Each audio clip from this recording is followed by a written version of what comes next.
there's one piece left over from last time, and we will do that first. That is, we haven't gone from existential spatiality to physical, that is, Cartesian, or whatever your current science is, view of space in nature. And we have to go through that. It's interesting because Heidegger goes, I'll show you, and it helps to remember, exactly the same moves he goes through when he gets from the ready to hand to the present at hand in equipment. He's going to get from ready to hand dealing with things space, spatiality as he calls it, to get from spatiality to present at hand Cartesian space. So we'll do it. And he's going to show a founding relation, that, as he calls it. That is, he's going to show, as I understand founding relation, it's about intelligibility, not about causality. So it's not a question to begin with. We'll get back to it at the end. What's the causal relation between Cartesian space and everyday spatiality? The ontological question is, which can you make sense of which from? That is, intelligibility. Can you make Cartesian space intelligible by relating it to lived space, existential spatiality, or do you make existential spatiality somehow intelligible by relating it to extension? And of course, the answer is no big secret by now. It's really, if once you describe the phenomena in its holism and in its richness, you discover that you can't build up the phenomena of existential spatiality out of the phenomena of minimal elements in a atomistic nature where you're just putting pieces together and so forth. That we need to do it in detail. So starting on 145 now.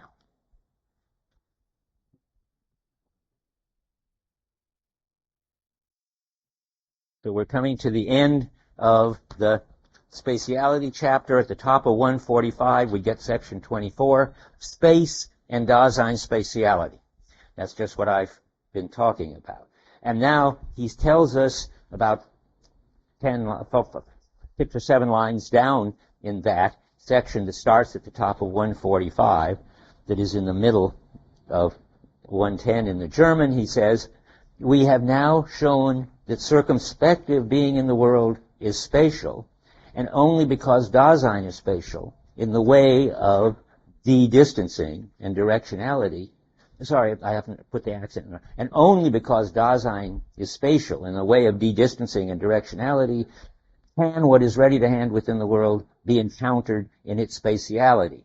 That's the first part. And then, skipping to the beginning of the next paragraph, the space which is thus disclosed with the worldhood of the world lacks the pure multiplicity of the 3 dimensions. I mean, it hasn't got this homogeneous, every direction is equal, no here, no up and down, no right and left. It doesn't have any of that. It's funny to say lacks as I read it. The worldhood of the world lacks the pure multiplicity of the 3 dimensions. I'd have to go back and look. Who's got the German? What? Hat nicht. Hat nicht. Well, that pretty well could be doesn't have. Yeah, that's right. Not lacks. Good. Doesn't have. I mean, lacks makes it sound like, boy, this rich space of Descartes. Sorry. No, it looks like, if you say lacks, the meaningful existential space is missing these meaningless 3 dimensions. Boy, if it had them, just think where it would be. But that's ridiculous. It isn't missing them. It doesn't lack them. You wouldn't know what to do with them if you had them in science. It just doesn't have them. That's good. Nice to have the German back there. Okay, so now we can go on. The space that so-and-so... I'm going to write it in so next time I won't get upset about it. Hat nicht. Doesn't have. Okay. Doesn't have the pure multiplicity of the 3 dimensions. In this disclosedness, which is closest to us, space as the pure wherein in which positions are ordered by measurement and the situation of things are determined. What is all that? That still remains hidden. You notice there's always, it's veiled, it's hidden, it's there, it's underlying. We saw that with the way the present at hand underlies the ready to hand. So but we haven't got to it yet. It still remains hidden. And now we're going to, so to speak, find it, unhide it, and so forth. While I'm on it, I want to say something in answer to Curtis, who isn't over there today, maybe. But in any case, I mean, he was right to keep pushing me about the causal underlying.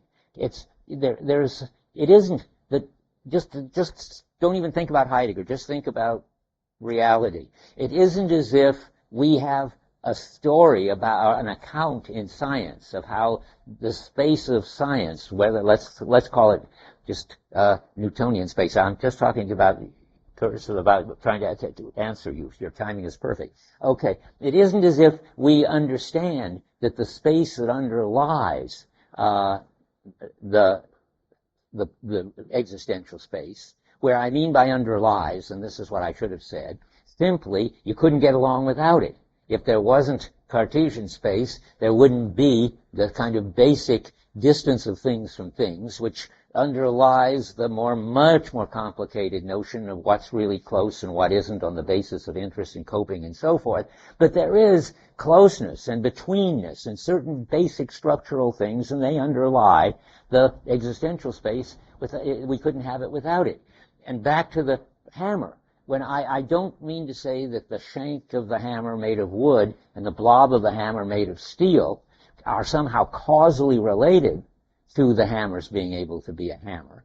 You can't make causal laws from natural kinds of wood and metal that relate that to hammers. I mean, they're not in the same dimensions. I mean, hammers can come in all sorts of shapes, and they can be made of other plastic instead of wood, and it's where they fit in the referential totality that makes them hammers. But nonetheless, the properties of whatever the hammer is made of makes it possible for the hammer to hammer. You can't make the hammer out of butter or pillows, or you can't. It's got to be rigid. It's got to be balanced. And those are physical characteristics. So don't say causally underlies. That's my mistake. Then you start looking for laws, explanations. There are no laws and explanations about how the natural kinds and their causal properties, namely that metal has causal properties and wood has causal properties. There's not going to be a story how you get from those natural kinds with their causal properties to how you get to hammering.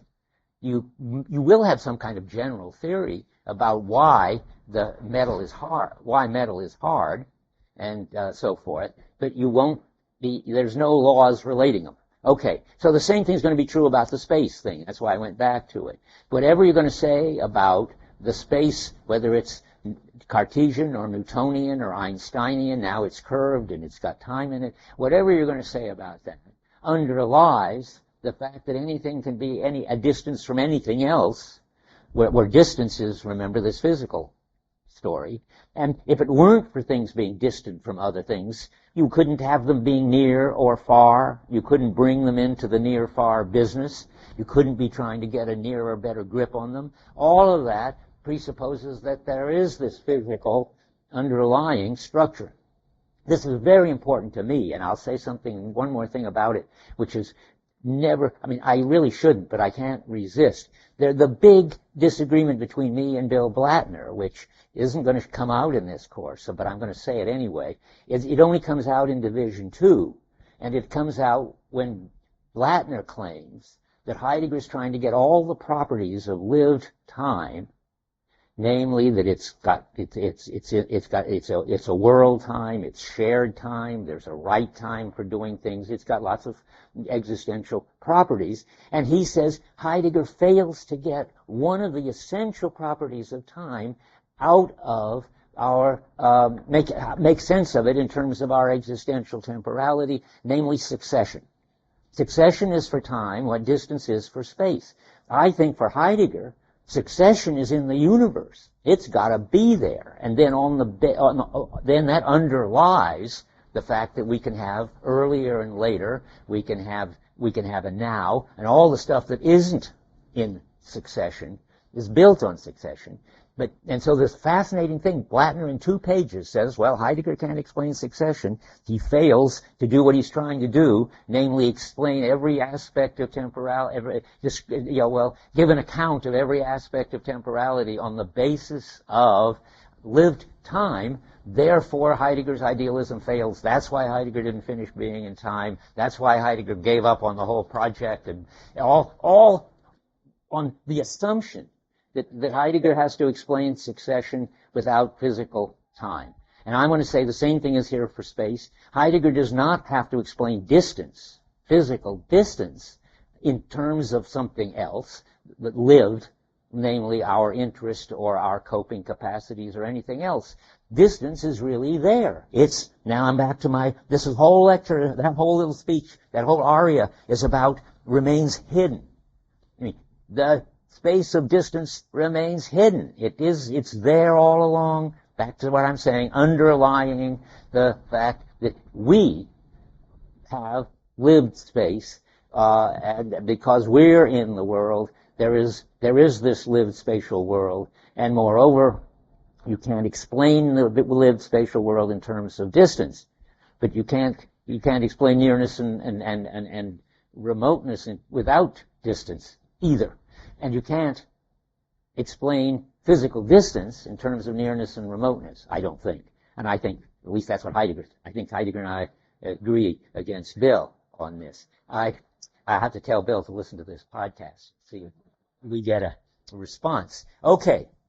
Anyway, now where are we? So we're going to now strip away the levels of intelligibility that we, as Dasein, with our meaningful dealing with things, have, you don't want to say sort of projected on the basic existential, onto the Cartesian space. There's hardly any way to talk about it. I mean, how could you project your interests onto this totally directionless, meaningless, no here kind of space? It's just got to try to get your head inside of this. It's very, very interesting, but complicated, and it gets even worse with temporality. But stick to space. I mean, it isn't as if somehow you put here-ness, we've got a space that's got a here in it. It isn't somehow, you can't sort of project the here on Cartesian space. It's just different. There is Cartesian space, and it hasn't got any here in it. But insofar as there are human beings, and human beings are in the world, there is spatiality, and it's got here and in it, and near and far, and so forth. And they depend on us as Daseins.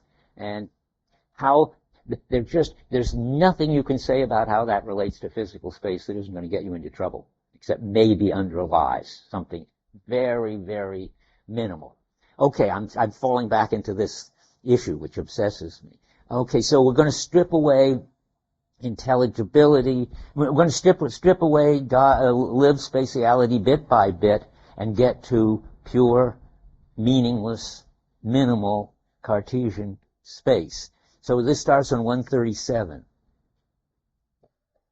I'm just going to go through it now because it's a kind of review of what happens with equipment, what happens with temporality beyond where you're going to be, and so forth. So on page 137,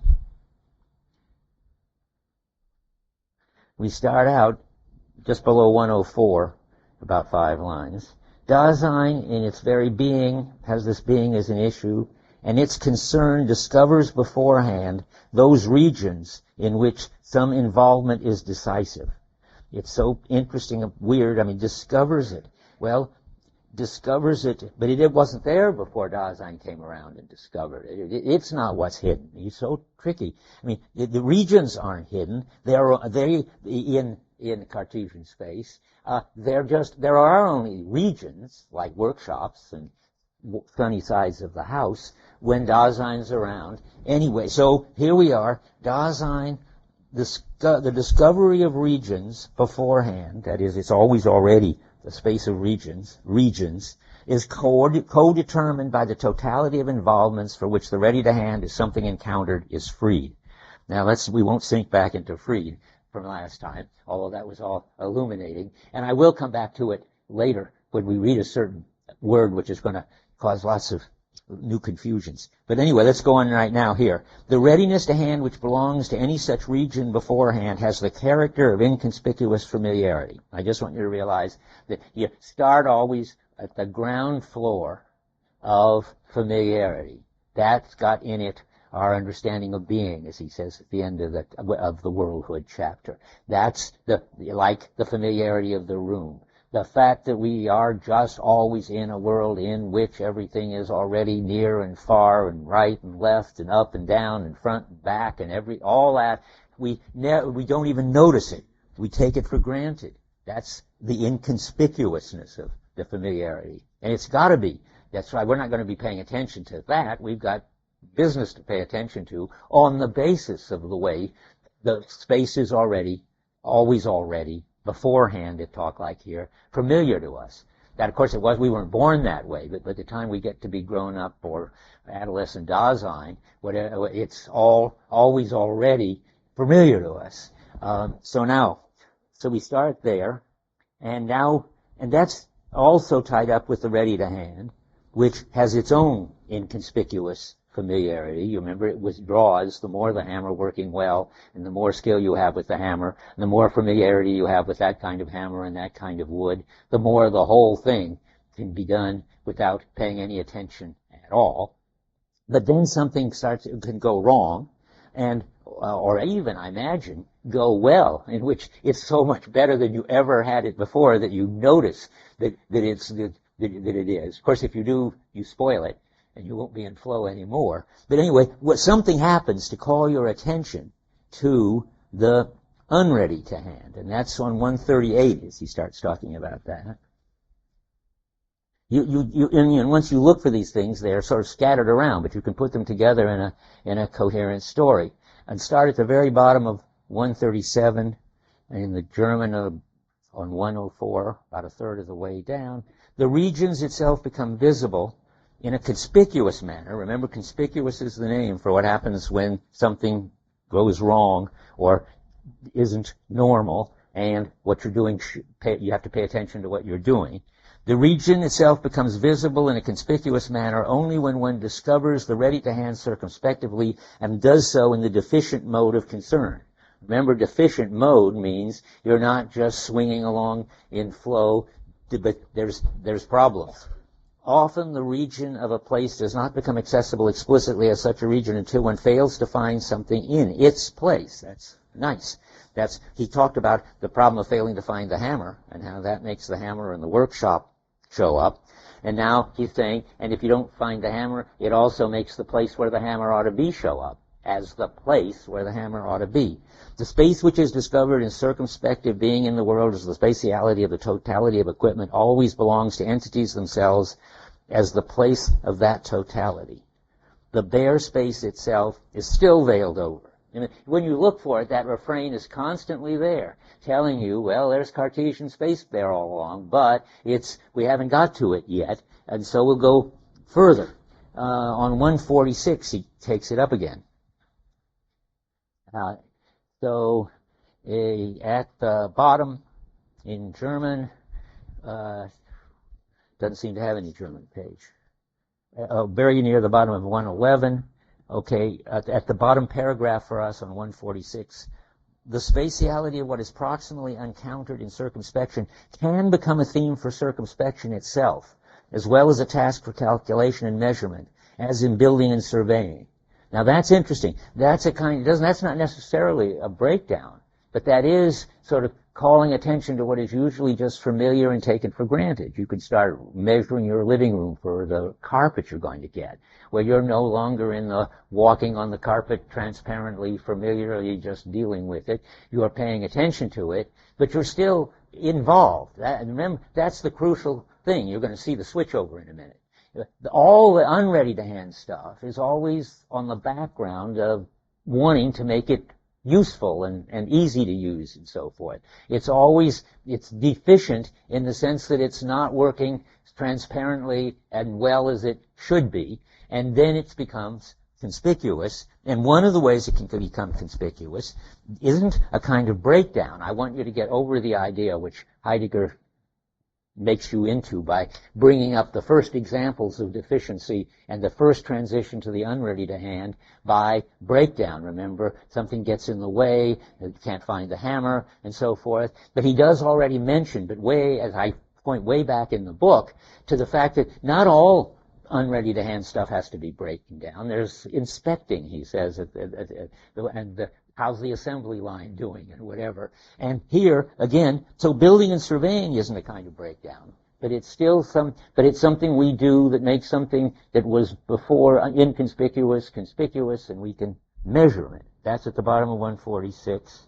The space thus shows itself can be studied purely by beholding it. If one gives up what was formerly the only possibility of access to it, circumspective calculation. That is a very fast move. I think probably very few of you will see it until you're looking for it. He's just gone from unready to hand to presence at hand. What he later, way back on page 114, makes big a fuss about, namely the switchover, the de-worlding. Instead of building and surveying, which is measuring all right, but it's measuring in the interest of knowing how far you have to build your fence, or where your property line is and all that, part of our everyday way of life. You can just stare at them, and it's the purely by looking at it. Whenever you get that, purely by looking at it, you've gone out of your world of circumspective concern into a world of just plain observing. And then he says, so the space which thus shows up.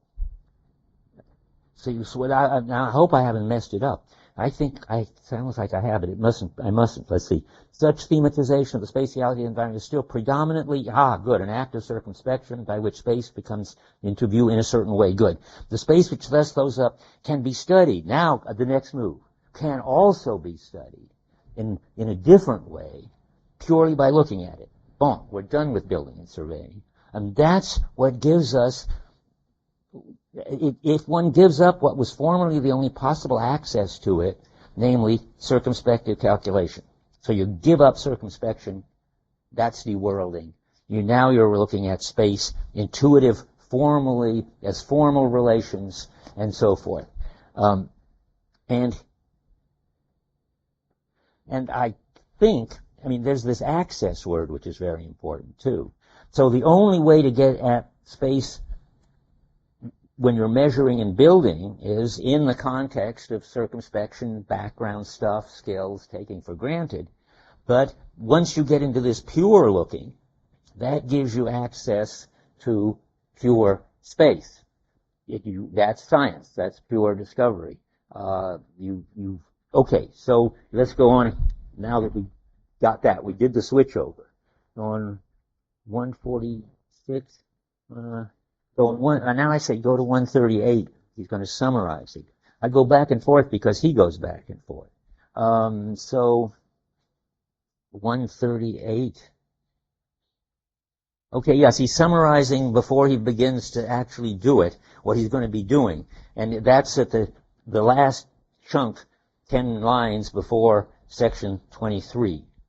The environment does not arrange itself in a space which has been given in advance, but its specific worldhood, in its significance, articulates the context of involvement, which belongs to some current totality of circumspective allotted places. The world at such a time always reveals the spatiality of the space which belongs to it. To encounter the ready to hand in its environmental space remains ontically possible only because Dasein is spatial. Wow, I don't know why I'm reading that. Let me see on page 1. Why am I saying this? I say that's a summary. Doesn't seem to me a summary. Sorry. Don't worry about page 138 right now. I'm still should be staying in the unready to hand. I got way too quickly. So there's always sort of the difficulties of things. I just wanted to like the hammer being too heavy. If you look at the bottom of 140, you find this is German 106, you find a pathway which is long objectively can be shorter than the one which is shorter, objectively shorter, but which is perhaps hard going. See, it's hard going. That's like it's too heavy. It makes the unready to hand show up. He's not stressing that there, but I just want to keep this parallel in mind. And now we get to the switchover. I don't want to say I got there too soon. Not that anything went wrong, because he did switch over there. I don't take it back. It's just that I hadn't finished what I wanted to do before he switched over. Now I'm the bottom of 146. And at the bottom of 146, the part I just read is the switchover. I won't read it again. And so at the top of 147, you get in the second paragraph of 147 the whole story, in which he now he's summing up. So let me try that. When space is discovered non-circumspectively by just looking at it, you see, we're just taking up where I should have been. The environmental regions get neutralized to pure dimensions. Places, and indeed the whole circumspectively oriented totality of places belonging to equipment ready to hand, gets reduced to a multiplicity of positions for random things. You recognize what's happening. You're getting physical space. The spatiality of what is ready to hand within the world loses its involvement character, and so does the ready to hand. The world loses its specific aroundness. I mean, there's no here anymore. The environment becomes the world of nature. The world, as the totality of equipment ready to hand, becomes spatialized to a context of extended things which are just present at hand and no more. The homogeneous space of nature shows itself, now it's not hidden anymore, only when the entities we encounter are discovered in such a way that the worldly character of the ready to hand gets specifically deprived of its worldhood. See, I jumped ahead and talked about deworlding at the bottom of 46. It was already there at that last sentence on 46, but he makes it explicit here on 147. And now we've got the switch over, and I think I don't need to say more about it. And yet I have, as if I had something more to say about it. So let me think a minute. 147. Oh, yes, okay, yes, I do, at the top of 147. You're not going to understand this because we're not mathematicians or geometers, but Heidegger just decides to sort of show off and run through a bunch of mathematical things, which he presumably understands. He gets it from a student of his named Otto Becker, whom one of the few students of his, he actually writes, has sort of got something right, learned something important. And Becker did a whole book about the various levels of space that you could get by leaving out more and more, apparently. So at the top of 147, he says, one may go through a series of stages in laying bare pure homogeneous space, passing from pure morphology of spatial shapes to analysis in situ, I don't know what all this means, and finally to the purely metrical science of space. In our present study, we shall not consider how these are all interconnected. Our problematic, the ontological one, is merely designed to establish ontologically the phenomenal basis upon which one can take the discovery of pure space as a theme of investigation and work in it, which we just sort of half did. I mean, that's as far as he wants to go with it. Now I have to go back and see. Then he sums it up one more time on 413. Remember, it's always back there. You're going to go if you're interested in these questions, because that's where he starts on 412 with the hammer, and then he does the hammer is too heavy.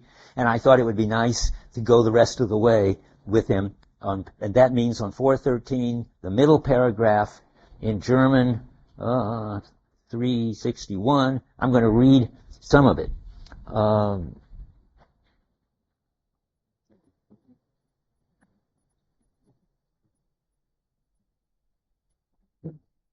I don't see what I want to read yet.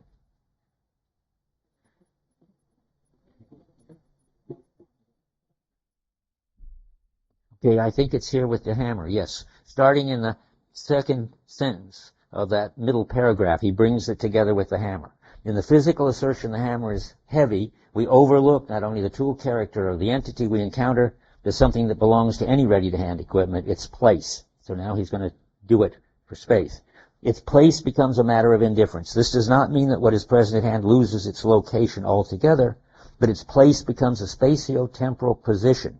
See, it's no longer the hammer's got a place in the workshop, but and it must be 4 feet from here and 5 I don't know 3 feet from the floor and something and so forth. But that's all that's left. It's not the place of the hammer anymore. It's just a place like any other place. It's just got its longitude and latitude or whatever coordinates you've got. So let's go there. Let's see now. Place becomes a matter of indifference. This does not mean that what is present at hand loses its location altogether, but its place becomes a spatio-temporal position, a world point, which is in no way distinguishable from any other.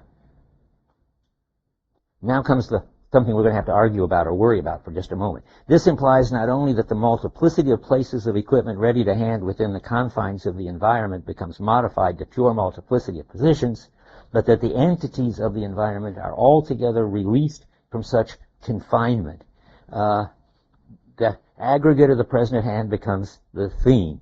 Isn't that interesting? I mean, that's what I like or puzzle. I don't know whether I'm liking it or puzzled by it. This released business. It seems like just as you can free the chalk by taking it up and using it, and then let it do its thing. Now comes something that's like that and yet just the opposite of that.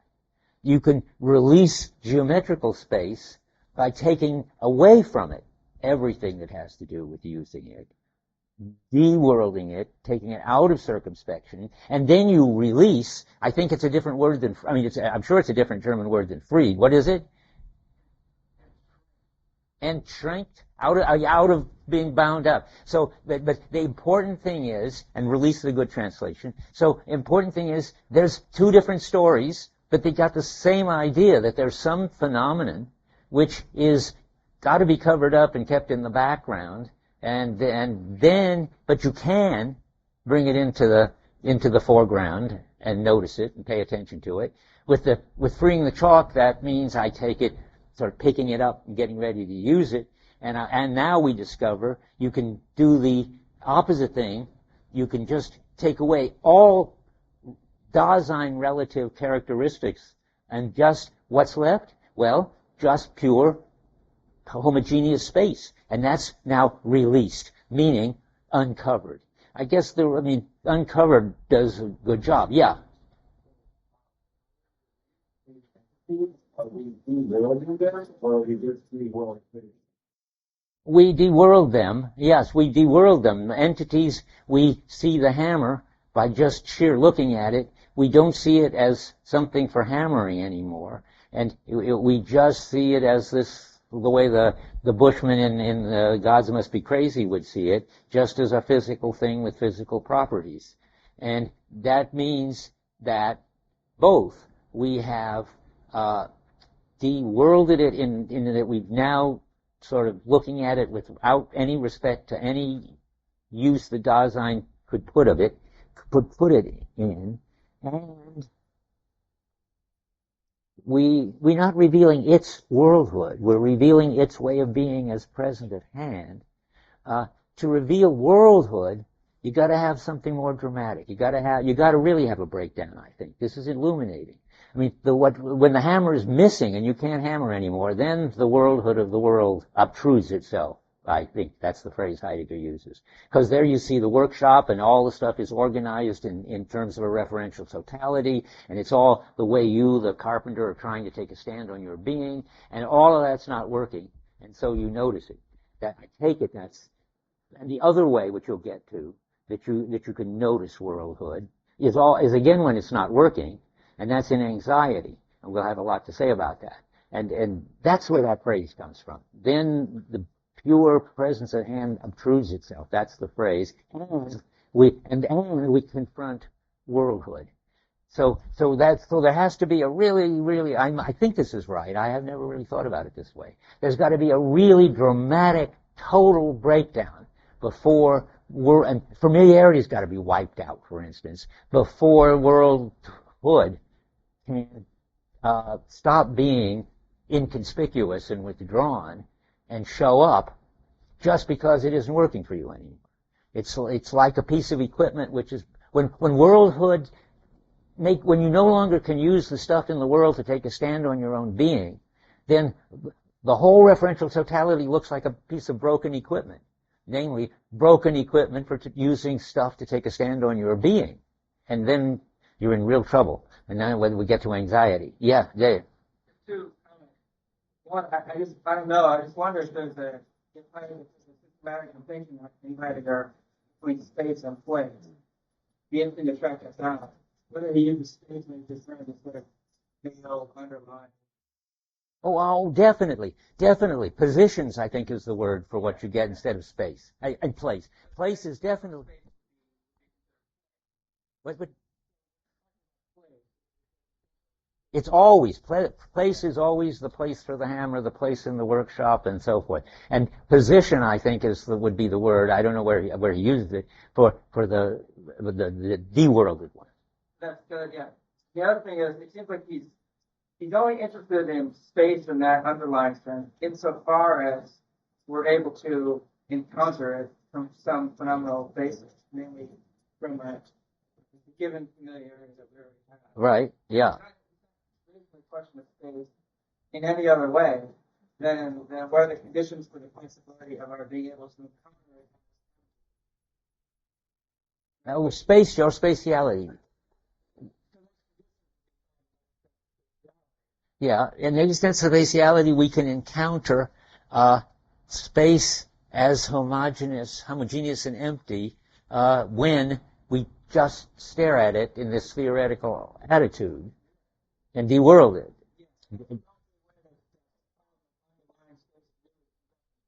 That's right. Yes. And how else could it come up? I mean, if it came up in a kind of naturalism way, Heidegger would just say you just haven't studied the phenomenon. If you did, you'd see how impossible it was to capture that holistic, meaningful phenomenon in terms of explaining it, in terms of the stuff moving around. Yeah. Which is why in principle, there can be no story about. That's right. I keep wanting to back down on that. Right. There's no story to tell, except that it is underlying. And if you miss that, you're in the Bill Blattner mess, it seems to me. Namely, you think Heidegger's got to explain distance and succession as somehow based on our existential something or other. And I think Heidegger thinks that you don't. By the way, if you want the nearest thing of evidence for my position, it's a funny sentence at the end of the history of the concept of time. Look at the end of the history of the concept of time. This is what I consider sort of devastating objection to Bill Blattner. Heidegger talks about the time-free movements of nature, quote, unquote. I take it, what that means is, if time for him is like temporality, meaning human-related, time is like spatiality. That's complicated because space for him is non-human related and spatiality is human related. That's why the time chapter is so much harder. For Heidegger, temporality is like spatiality, but temporality is also called time because being in time really is being in temporality. It's not being in clock time. So now what I'm trying to say is the time-free movements of nature at the end of the basic problems is just succession without any earlier and later and without any now. And boy, is that hard to think. But the point isn't whether we can think it or not. The point is that it's clear that something like succession is still left, even when temporality, namely all this about earlier and later and now and stuff, is gone, and you're in nature. The time, and so anyway, so it's this interesting story, and no, I obsess about this because I respect Bill so much, and I think he's by far got the deepest understanding of anybody of being in time. But on this crunching point, I don't believe him. Okay, somebody had a hand up over here. Oh, back in the back, Tyler. Yeah.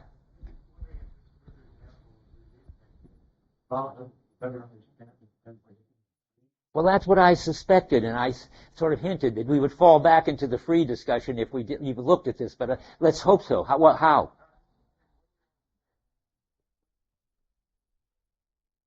Okay, good, let's try. When something is freed or released, as I want to put it, it becomes accessible to our phenomenological investigation, at least. And but that's not the whole story. But whatever it is that's been withdrawn and doing its job by being essentially inconspicuous is, no, scratch that, both of those things. That's not right. I have to try again. When the chalk is freed, I don't know. Give me time to think about it. I just don't know what more to say about it. Yeah, Curtis, you want to try?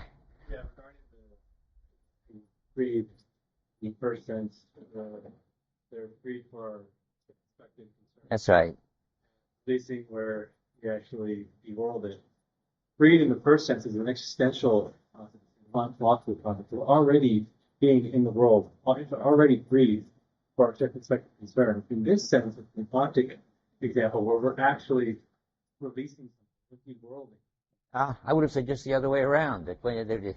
No, I'm not going to talk about it anymore. To come and talk to me in office hours or make an appointment, I just don't really have what's bothering me isn't what's bothering everybody else. I think I just want to understand these words sort of intuitively. Why would he say that the chalk was freed?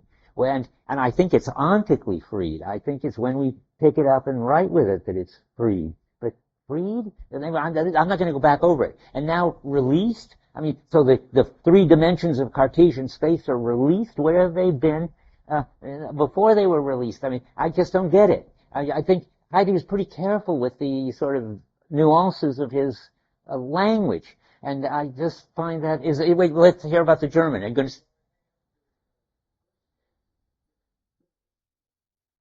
given for, okay, well that's freed, all right. Removing limits. So it's Einschrank, it's been sort of contained within these limits, and now we're going to take the limits off, and that's a little better, but it's funny, I'll say this, which will really confuse everybody. Because if you look at the German, you could translate all of our dealing with objects as objects encounter us. Uns begegnen. And how weird that is. But I think that weird is the right kind of weird, because I think he thinks that the objects are drawing us in and so forth, that they're much more active in our everyday world than Cartesian objects, which just lie around. So now there's a neat use, only our translator covers it up. Whenever you're looking at it, if you think we're about objects, how objects encounter us, it sometimes is helpful. Now, but I don't see that giving freedom or taking away limits is what's happening. That points towards something phenomenological. I knew we would fall into this. Yes. Oh, good. So he's saying, okay, Freigaben, you guys will have to discuss this, is not giving freedom, but befreien would be giving freedom. Liberate a person. Okay. And Freigaben, what is that? Right. Do it. So, see what somebody is in, and you go to use it in somebody that has more water. It's unblocking. Making available. Wow. Unblocking. Good. If so, you can't. I'm repeating what Eugene has just said. So you can Freigaben. You can set free damsels in distress and prisoners. And that's what I'm getting in my way with the. What? That gets in the way of the other one. You can't set free chalk, damsels, and prisoners in distress, all with the same verb. So that's Freigaben. Is this seat free? That's neat. Yes, disponible in French. I don't know how to say it in English. But in any way, so that's it. You had another way of putting it with free in it. You say it again. Making available. Good. Great. So you're not freeing it from anything. Well, I think that's wonderful. Just remember, all this discussion has been worth it if every time you hear freeing the chalk, you hear, is this seat free? Because you don't want to say, well, is this seat, I've been in prison and you've just rescued it. But you mean, is it available? So the chalk becomes available. Wow, terrific. Okay, now we can go on. and it was worth going back. Now, but where are we? I'm very near the end of this because I want to go on to the next thing. So we did that. And I want to just write down here, just in case I should forget this, which I doubt. Is this seat free? Great. So you have to think, is this chalk free? But you can get there. Okay, maybe it was somebody else's chalk and they didn't want anybody to use it. Okay. Note that Cartesian space has been there all along, I say in my notes. Haven't I said that a dozen times already? But let's look at 136 and see why I feel that I should go on ad nauseum about this point. 136. See? It's the same. Oh, I got it. Yes, I've done that quote. So let's go on. Underlies doesn't cause. I've done that. Oh yeah, the last thing I just want to say, I said it already, but this time I'm ready to say it again. It's important that Descartes got something right. His talk about res extensa is really a deep understanding of the way natural science works and should work. I want to keep repeating this because it looks like you'd think that Descartes, who invented both subjects and objects, though there were substances but no objects, and there were people and souls but no subjects until Descartes came along and defined these interesting terms. But I got to keep reminding you, he's got it all wrong, and we're going to come back to that in a minute, about us. We are not going to be treatable as present-at-hand substances, and whenever he tries to do it, you get self-contained minds, and you're at Husserl or Searle or Leibniz or Kant or whoever. Anyway, so Descartes just got it wrong about us, about Dasein. But that doesn't mean that he's got it wrong about objects. In fact, he made helped the big breakthrough away from Aristotle and Galileo by giving us a description of nature as it is, absolutely independent of us and our access practices and our interests and our bodies and perception and everything. And he didn't get it right because he didn't have any good ontology for it, but he got it right in that he was on the right track. So let me read that. Starting on the very end of the previous section, above section C, on page 134. But if we recall that spatiality is manifestly one of the constituents of entities within the world, then in the end the Cartesian analysis of the world can still be rescued. Quote around world because it's the totality of entities. Quote around rescued because it was never really in trouble. I take it. Now skipping a little, within certain limits, the analysis of the extensio, res extensa, the extended something or other, remains independent of Descartes, that is his, neglecting to provide an explicit interpretation of the being of extended entities. Heidegger's got a whole place for the present at hand, and what kind of being that is, and how that's related to us, namely, related to us by not being related to us. But there's a whole story about that. But Descartes hasn't got that. So there's some phenomenal justification for regarding the extensio as a basic characteristic of the world, with quotes, even if by recourse to this neither the spatiality of the world, and that means the human spatial world, nor the entities we encounter in our environment, a spatiality which is proximally discovered, nor even that of Dasein itself can be conceived ontologically. That is, Descartes hasn't got a whole ontology in which the present-at-hand nature of the extended, meaningless, homogeneous space fits into a whole picture of how they make each other intelligible and so forth. But he's right. But there was another quote. I wonder why I don't have it. Maybe it was because I was seeing it in Basic Problems or in the History of the Concept of Time. Where does it say that here? That he thereby lays the basis for physics as the modern physics? I think it does, but I haven't found it. He prepared the way for, I've got a little earlier, I skipped it. He prepared the way for the understanding of something a priori whose content was established with greater penetration. That is, he understood that there was this basic structure. That isn't what I want. Hell, right around here somewhere, he says that the point is simply that Descartes was in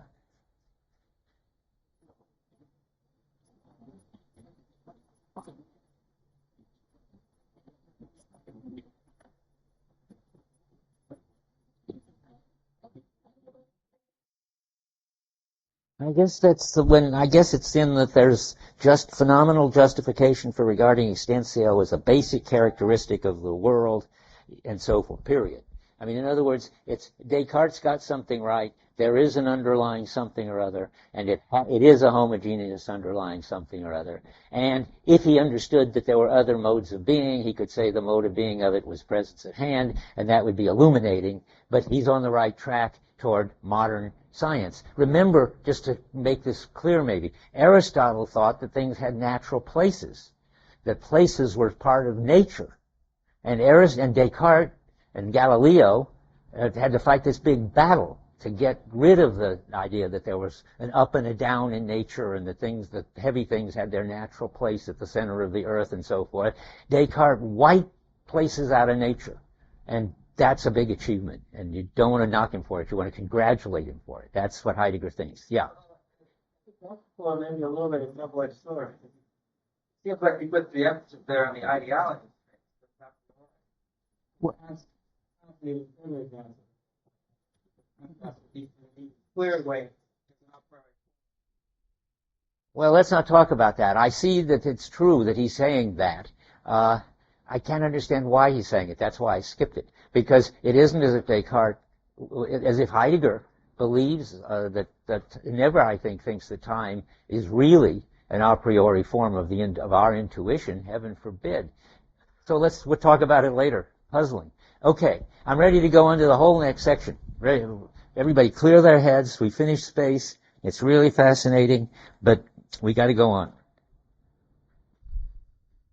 My bottom line summing up is that Descartes is right about the res extensa, but he's wrong about the res cogitans.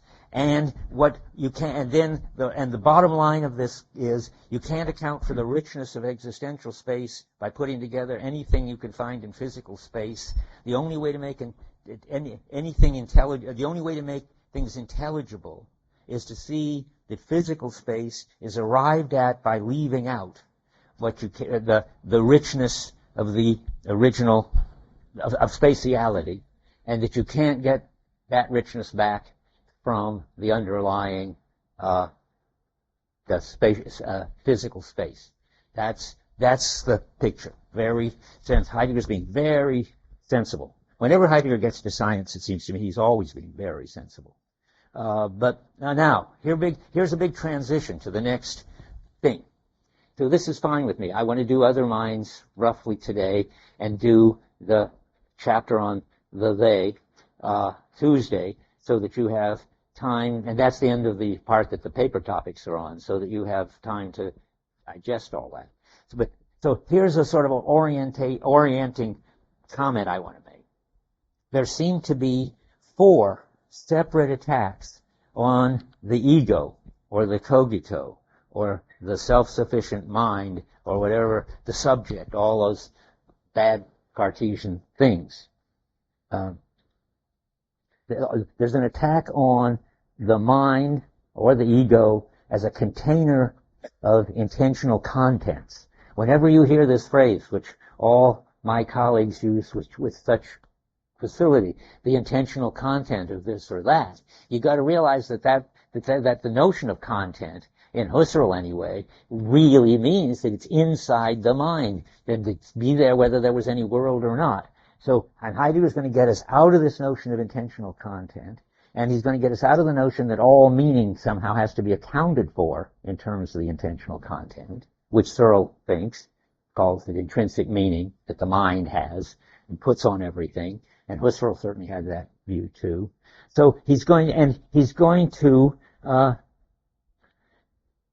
show that there just isn't any such self-contained mind, which is the source of meaning. And now I want to say there are 4 ways he does it. And we've seen two of them so far, and we're going to see two of them now. So far, he's argued, and this is my favorite part, that there's a more primordial kind of intentionality than the kind that has intentional content. That is, a kind of intentionality that it isn't trying to do something, doesn't have goals, doesn't have conditions of satisfaction, but is our holistic background familiarity with the world, which is not directed toward objects, doesn't have any goals, not a kind of intentionality at all, but is the condition of the possibility of the normal Husserl-Searle kind of intentionality. I really smushed two things together there, which I wonder whether I have to sort them out. I'd have 5 if I did that. I guess I have to have 5. Oh my goodness. Okay, let me just divide that into 2. There is, first he makes the move, this is just a review, from the kind of intentionality that Husserl and Searle is talking about, which is every normal intentionality, to what he calls more primordial intentionality. And that gets you to coping, to dealing. That's the kind of intentionality in flow, in which it's already true there that you're not trying to do anything, but you have conditions of satisfaction. You either succeed or winning the chess game or making the tennis point or getting through the door, or you don't. Then there's this weird thing that if you put together these primordial intentionality copings so that they are all in a big whole, like coping with the room, then it no longer is a kind of dealing or coping that has a goal and that you could try to do. Just try to cope with the room. I mean, what would that be like? Could you succeed? Or coping with the room, maybe you could fail by sort of tripping over the benches and falling flat on your face, but that'd be pretty peculiar. So there is now, not only, first you go from Husserl intentionality, which is all intentional content and subject-oriented, to primordial intentionality, which is Dasein dealing in an openness with the world kind of intentionality, to familiarity, which isn't even a kind of intentionality at all, but which is a kind of background know-how that is there making both other kinds of intentionality possible. That's move 1 and 2. And then 3, these are all things we've done already. The self and the world are interdefined. So he's going to keep telling you that you can't that the self is the stand you take on yourself, and you can't take a stand on yourself except by using shared equipment in a shared world.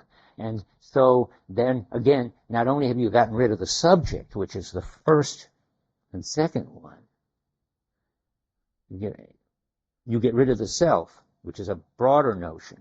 Whatever there is, self, soul, so forth. The first one is ego and subject. Second one, he's getting rid of the self because he says it's defined in terms of the world. You know, the slogan I keep saying, Dasein is its world existingly, is there. Okay, now we're going to 2 new stages. 1, Dasein is not an isolated, self-subsistent, independent entity, because being with is an existentiality. So now it's a whole new angle. You can't have these private, self-subsistent, independent minds. A human mind is already intrinsically bound up with there being other human beings. That's being with, and that's what we're going to talk about in a minute. And then the last one, my really favorite, well, I don't know, I have so many favorites here, but I want to...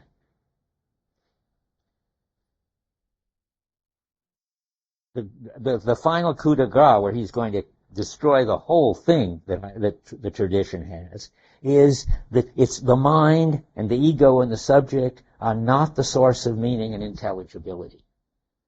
That's, even you could say, individual Daseins are not the source of meaning and intelligibility. And yet there has to be some source of meaning and intelligibility. What could it be?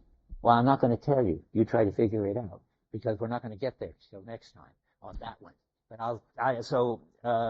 that's the fascinating one. Where does the intelligibility of us and the world come from anyway?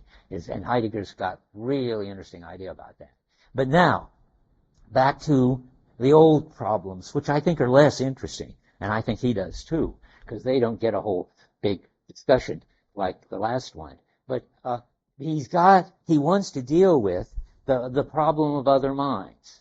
Once you get Descartes, you get problems that keep philosophy going and nobody ever solves, and it makes philosophy into a kind of normal science with a kind of booming business. Heidegger gets really upset about this in a course that he's giving in 1923 or something, called Ontology, what is it, the facticity? The hermeneutics of facticity. Anyway, he talks about how all these other philosophers have problems. And then you get ahead and you get tenure by solving these problems. And what you ought to do is, in effect, dissolve these problems. These are all problems that come only because you got the wrong phenomenological starting point. And two of the best problems, and one that Berkeley used to be famous for spending its time worrying about, but the main person who worried about it has retired and isn't around anymore, named Tom Clark. But that was the problem of the external world and skepticism. Barry Stroud carries on that to some extent. So there is the problem of how we ever know anything about the external world. There is the problem, and that keeps people busy. It's a full-time job, and Heidegger just sort of has fits and foams at the mouth when he thinks of all these colleagues getting ahead and getting tenure. So we're trying to solve these non-existent problems. You should dissolve them, not solve them. And that he's just like Wittgenstein. He thinks that and in that sense, Stroud is not in the issue. He's not trying to solve the problem of the external world and find the answer to skepticism. But apparently there were plenty of people doing that when I was a graduate student, and apparently it was a full-time industry when Heidegger was a beginning teacher. So what do? Did some light just go out? I don't know. I think so. Anyway, so what's happening really? And to get people, we never should have been in the problem of other minds because we never had this special access to our mind, which was somehow our secret, private world of experience. And then we have to know how we could ever get to know other people's private, secret world of experience, or they could get to know ours. It's another way to put it is, it's the inner versus outer. As soon as you think of Dasein as an inner, and they're sort of trying to get out, trying to transcend toward an outer, you've got the problem of the external world, which we'll get to later. But you've also got the problem of how any Dasein ever gets to know any other Dasein, and that's the one he happens to be starting with now. So let's go over that. So we were going to start now with these presuppositions that we just take for granted in philosophy. This is one reason why you need to have 25B. How many finally really have 20? You have to have 25B. I mean, you're supposed to, at least. I'm not going to throw anybody out at this point. It's too late. You're on your own. But anyway, that ought to help you understand this inner-outer thing. I mean, all 25B, as far as I can imagine, and as long as it's worrying about Hume and Kant and Leibniz and who else, Spinoza and so forth, they've all got the inner-outer story. And now Heidegger's going to try to get us out of it. And so look on the beginning of section 25, page 150. In the German, 114. And I've got to go a little bit into formal indication here, but not much. The answer to the question of who Dasein is one that is seemingly given in section 9, where we formally indicated the basic characteristics of Dasein. Remember that was said that we will provisionally say that the essence of Dasein is that it's the being that takes a stand on its being. And we've said it provisionally because we have to write all of being and time and show how it all hangs together to have the right to say that. So he goes on, Dasein is an entity in which each case myself, its being is in each case mine. This and then, that's not really what I want to talk about. So let's skip a little. The question of the who answers itself in terms of the I, the subject, the self. The who is what maintains itself as something identical through changes in its experiences. And that must be Erlebnis with a capital E, I presume. Did I ever say that there are two words for experience? I think, didn't I way back? Or am I imagining it? Erlebnis and Erfahrung? No, well, I better say that because it's very important. There's a normal word for experience. Okay, K-R-U-N-G. I mean, I don't, is that wrong? That's right? Hooray. Okay, and that's, some people say objective experience. Maybe I don't like that, because I think of, how about everyday experience? So, it's like, well, how was the experience in Philosophy 185 today? Or, whatever. All, just a kind of normal use of experience in which it's a public, shared thing that everybody can experience. And then there is Erlebnis, which is a term that Husserl, as far as I know, brings in, but it probably is around in German already.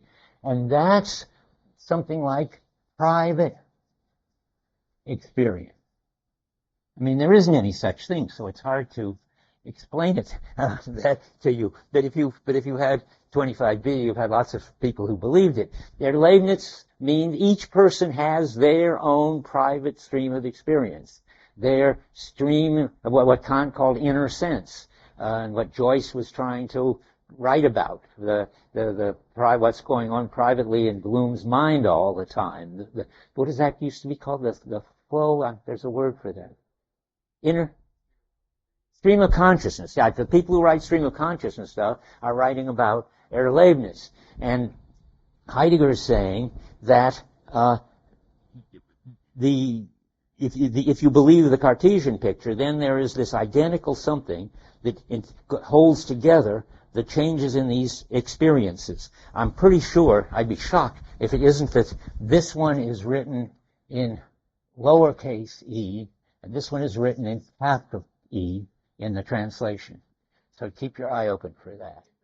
It's the other way around, right? I just got it. Didn't I get it reversed just now? I don't know. We'd have to look at the footnote. When he first introduces it, I don't know. Now I don't know where the footnote is either. So unless we have to go look, because I can't leave you confused. So we have to look in the German under Erlebnis, and then we'll find out in the footnote what's going on.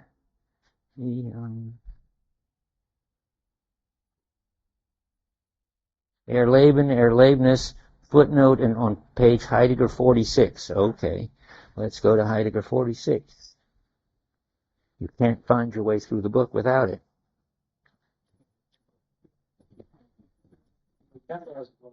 Okay, here at the bottom of 72, Erlebnis and so forth. The connection between Leben and Erlebnis, capital E, I guess I have it, is lost in translation. And Erlebnis is not just any experience, which is Erfahrung, but one which we feel deeply and live through. The live through is the important thing.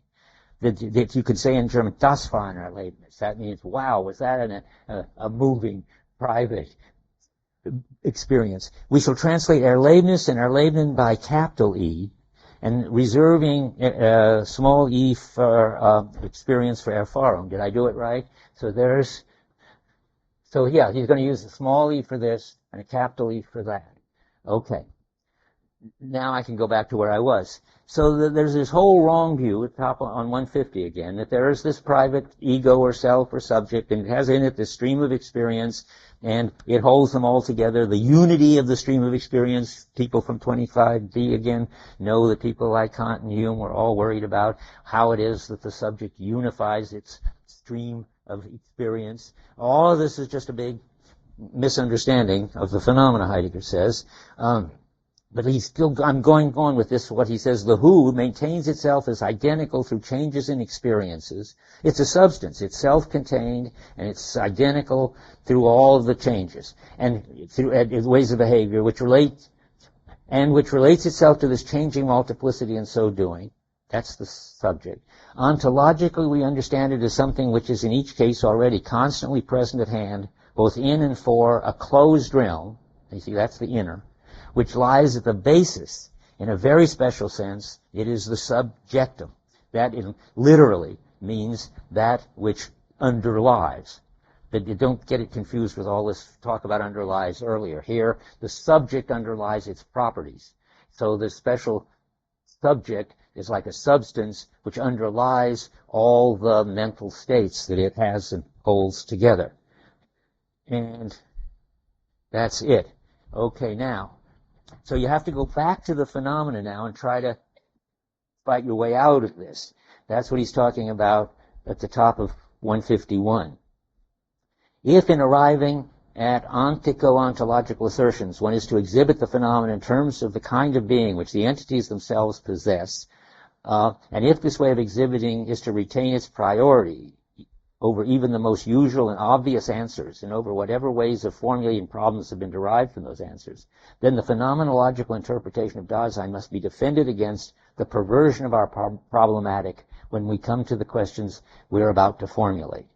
That is, don't think that there's anything important about these private experiences of the I. Then comes a murky paragraph on 151, which I don't think you should worry about, in which he's trying to give some place to poor old Husserl, because he says, well, there must be some place for what he calls at the end, in quotes, a formal phenomenology of consciousness. And what that's going to have to be is some kind of derivative innerness. Sometimes you do have inner experiences, and on reflection you can contemplate your feelings or your moods or your thoughts and so forth. And if you do that kind of reflecting, you can get this sort of derivative inner domain, he says, and that's what Husserl thinks it's all about. And that's what Husserl does in his phenomenology. But that's exactly what's not what he wants to do. He says in the next paragraph there, this kind of giving which we have is a mere formal reflective awareness of the I, and perhaps what it gives is indeed evidence and so forth. But that's not what he's interested in. He wants to question all of that. And now it's very clear what I'm saying. In the next paragraph, where he does it, this is the bottom of 115, second sentence in the bottom paragraph. Is it then obvious a priori that access to Dasein must be gained only by mere reflective analysis of the I of acts? Acts are not actions. Actions are public things, so it's bad translation. I mean, actions are things like standing up here and lecturing or walking across the street. Acts is a technical term made up by Husserl to describe what, in Searle language, are mental states. Acts are thinking and seeing and everything that's supposedly going on inside. And he wants to say, is that the best thing to do, to start with these intentional states, these acts? And he says, and this is the crucial rhetorical question, what if this kind of giving itself on the part of Dasein should lead our existential analytic astray and in a manner grounded in the being of Dasein itself? Well, I'm not sure he ever explains very well why it's grounded in Dasein itself. You might want to keep your eye open and see if you can find out. I never have. Somehow Dasein has a tendency to treat itself as a substance, as a subject, as an ego.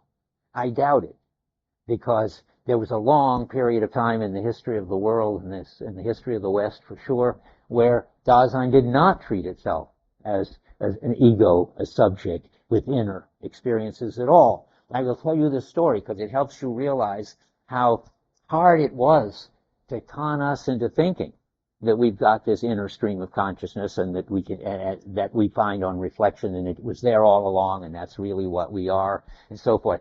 I'll tell you the following story. I don't think I've told it here, although I told it in office hours a few times. Yeah, if you keep your eye open for this, you can see how gradually people came to think that they had an inner. It starts, I'm sure there's a lot more to say about it, probably a book to say about it, but I noticed it first in Homer, when at one point Homer says about Odysseus, who was at a big fancy dinner party, as they all are most of the time when they're not fighting, and he's hearing the stories of the times when they were fighting, which is what they did at the dinner party. It was a nice culture. It was all very integrated, and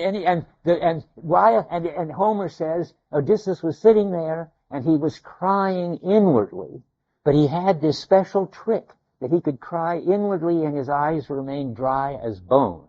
That is, he could actually feel emotions without publicly emoting. And only Odysseus could do it because he was so extremely clever that he could do tricks that nobody else could do. So there's the first instance I know of the inner. The next one that's really dramatic is Augustine in his Confessions, who says that people came from miles around to watch St. Jerome reading the Bible. And the question is, what was so fascinating about St. Jerome reading the Bible? You'll never imagine. He was not moving his lips. He was not making any noise. He was not reading out loud. He was doing something inner, Augustine said, in which the meaning of the text went directly to inside his mind. And people didn't know how to read out loud. And they didn't think of this as a kind of private event, reading and getting the meaning into your mind. But it had been there. And Augustine is very busy trying to make us aware of the inner. He talks about after images at some point, where you think you see something in the world, something on the wall after you've stared at something else, but it's really not on the wall. Where is it then? Well, it must be in your mind. I mean, later, I think Heidegger's going to say, no, it's over there by the wall in lived space. It isn't over there by the wall in physical space, but we're not talking about physical space when we're talking about after images. And then there's a whole complicated thing where Augustine tries to get you to realize that all your memories must be inside your mind. And again, I think Heidegger's going to say, no, your memories are in the past. You have access to the past. It's not the past that went by with the last electrons, but it's the lived past is a long thing, and you're at a certain point in it, and you have access to the past and the future. Anyway, so it took a long time to make a case for the inner. And Heidegger is trying to say now, you have to go back to the phenomena, and you have to realize this business, that this idea that there's a self behind all of these inner experiences, what's going to lead us astray. And one last sentence, summing up on 151, where it says 116 in the margin. And what if the aforementioned approach, starting with the givenness of the I to Dasein, and with a rather patent self-interpretation of Dasein, should lead the existential analytic, as it were, into a pitfall? And that's exactly right. Well, one more, I can't resist at the very bottom. We have 2 minutes. The word I is to be understood only in the sense of a non-committal formal indicator, indicating something that may perhaps reveal itself as its opposite in some particular phenomenological context of being. That is, we don't know what the I is yet. And we're not going to assume that it's this inner something. Although we can start by saying it's what we think of now, given how we've been corrupted, as this inner something. With formal indication, you start with what you got to indicate, and you're all thinking maybe of, I hope, of your sort of inner world. And then you indicate whatever that subject, or that's the wrong word, whatever that Dasein is, let's indicate it, starting as what people have talked as private stuff. But since you're doing it provisionally, that's what formal indication is, you should be ready to discover that the way the characteristics you thought you used in designating it turn out not to be really true of it, and other characteristics that you didn't even notice turn out to be true. That's what it will reveal itself as the opposite of in the everyday phenomenological context of what you thought of it as. And now that's enough to prepare us for the next section, being with, which we'll start with that next time. But go ahead and read now the part on the they too, because I'm going to get to the part on the they before the end next time.